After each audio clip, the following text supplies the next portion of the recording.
જો અત્યારે સ્ટેજ ઉપર બે હાવજ ઉભા છે, એક ચરોતરનો હાવજ અને એક કાઠિયાવાડી હાવજ। અને ચરોતરના હાવજ માટે જ્યારે કહેવું હોય ત્યારે કે ભાઈ વડે નહીં દુનિયામાં કઈ ગેંગે કે ફેફે કરવાથી, અરે વડે નહીં દુનિયામાં કઈ ગેંગે કે ફેફે કરવાથી ઘડીક શણગાર મર્દોનો સજી લ્યો તો મજા છે। અને મજા કઈક ઓર આવે દાદ જો કાયર વેશ મૂકો તો અને કદમ બે કાળની સામે ભરી લ્યો તો મજા છે। આ કાળની સામે કદમ ભર્યા છે, જેને પોતાનો શુદ્ધ વિચાર એ પકડીને જે ચાલ્યા।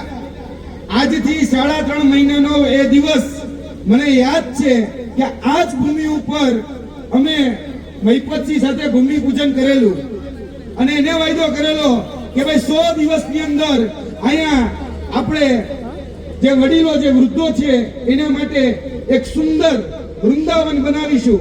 તો આ સુંદર વૃંદાવન ઊભું છે, તો આ વડીલોના વૃંદાવન માટે તાળીઓ થઈ જાય।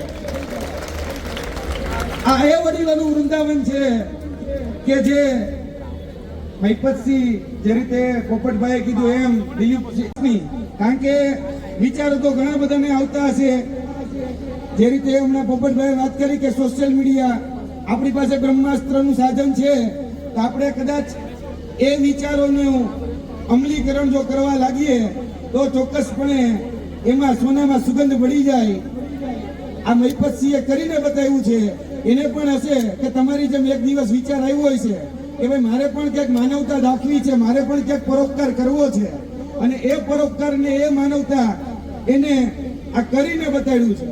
એટલે એ જ સોશિયલ મીડિયા જેને આપણે ટાઈમ પાસ કરવાનો ઉપયોગ કરીએ, હંમેશા યાદ રાખવી કે હાવજ બગડે તો જંગલ ચચડે, હાવજ બગડે તો જંગલ ચચડે, પણ બાપુ બગડે તો 52 ગામ ફફડે। એટલે બાપુ છે, બાપુ બોલેગા, અને એ બાપુ જ્યારે બોલે ત્યારે હારા હારા અધિકારીઓની ખુરશી ડોલે।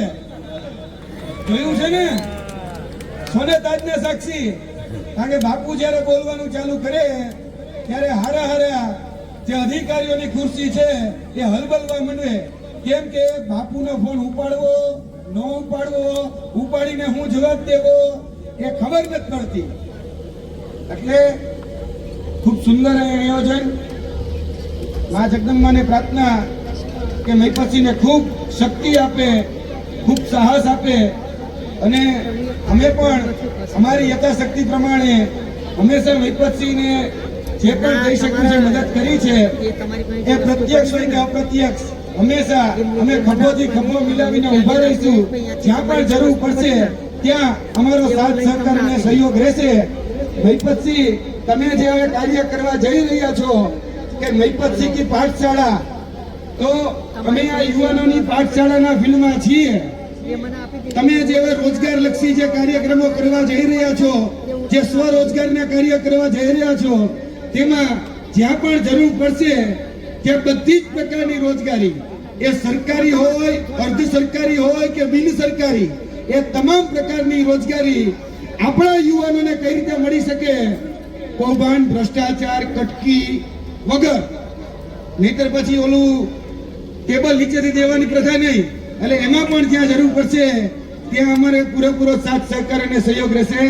જય હિન્દ, જય ભારત, જય ભવાની, જય ભવાની। એક વાર જોરદાર તાળી થઈ જાય।